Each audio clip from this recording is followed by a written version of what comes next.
আসসালামু আলাইকুম গাইস। আজকে চলে আসছি আমাদের দক্ষিণ অঞ্চলের একটা বিখ্যাত খাবার নিয়ে, ছোট মাছ দিয়ে আগড়ার শাক।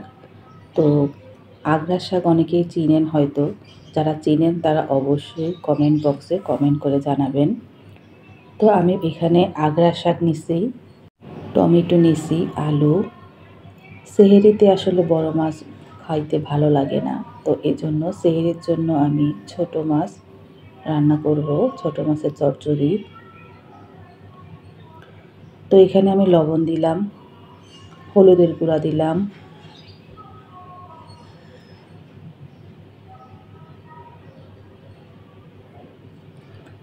তারপরে হালকা মরিচের গুঁড়া দিলাম,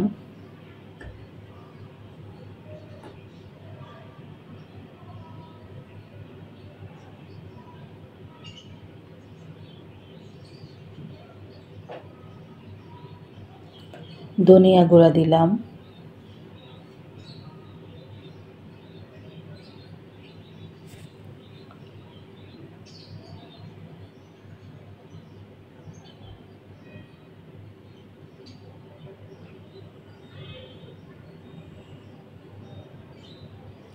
জিরার গুঁড়া দিলাম,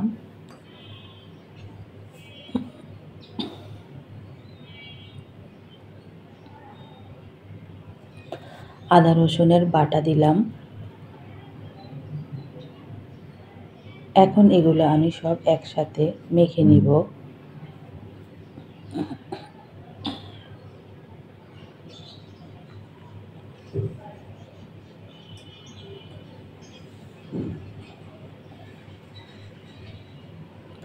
আমার মাখা প্রায় শেষ, আর আমার রান্নার সব উপকরণগুলো আমি আমার ডেসক্রিপশন বক্সে দিয়ে দিব। ভিডিওটা না টেনে পুরোপুরি সবটা দেখবেন, তাতে রান্নাটা আপনার বুঝতে সুবিধা হবে। তো এখানে আমি কড়াইতে তেল বসিয়ে দিয়েছি। তেল গরম হওয়ার পর আমি পেঁয়াজ দিলাম। এখানে আমি প্রায় 1 কাপের মতো পেঁয়াজ দিছি। ছোট মাছে বেশি পেঁয়াজ লাগে, তা না হলে ভালো লাগে না খেতে। এখন পেঁয়াজটাকে একটু ভাজা ভাজা করব, বেশি লাল লাল করব না।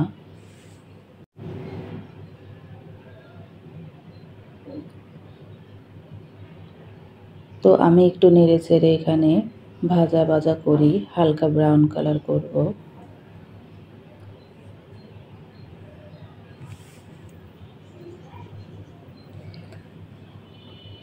এই যে আমার পেঁয়াজ প্রায় হয়ে আসছে, তো বেশি ভাজা ভাজা করার দরকার পড়বে না।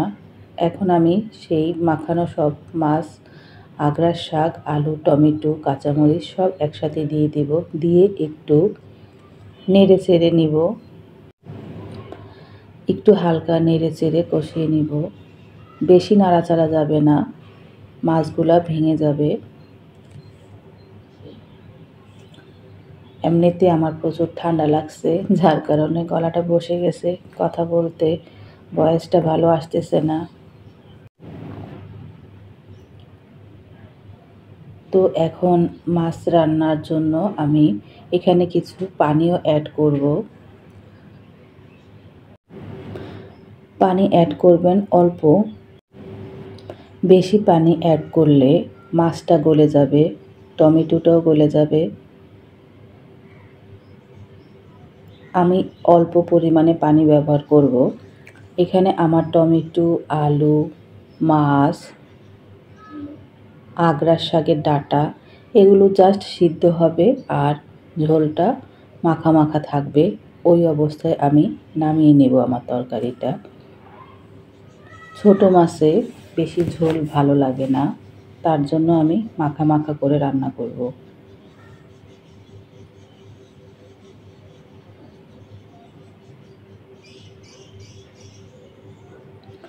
এখন আমি একটু ঢেকে রাখছিলাম, এখন আমি আর ঢাকনা দেব না।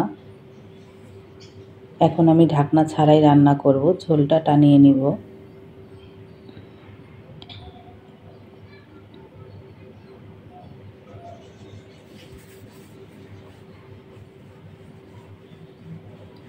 এই যে দেখেন আমার তরকারিটা কিন্তু প্রায় হয়ে আসছে, ঝোলটাও টেনে গেছে।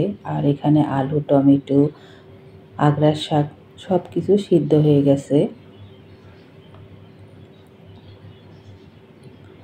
এখন আমি একটু ধনিয়াপাতা দিয়ে দিব। ধনিয়াপাতা দেওয়ার পরে আমি এটাকে নামিয়ে নিব।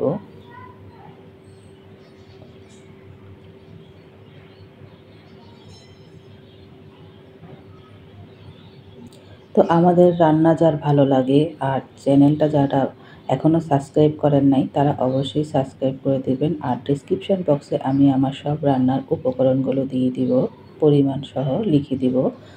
ভালো থাকবেন, আল্লাহ হাফেজ। আর চ্যানেলটাকে অবশ্যই সাবস্ক্রাইব করবেন, কমেন্ট করে জানাবেন কার কাছে কেমন লাগলো আমাদের এই রান্না। আল্লাহ হাফেজ।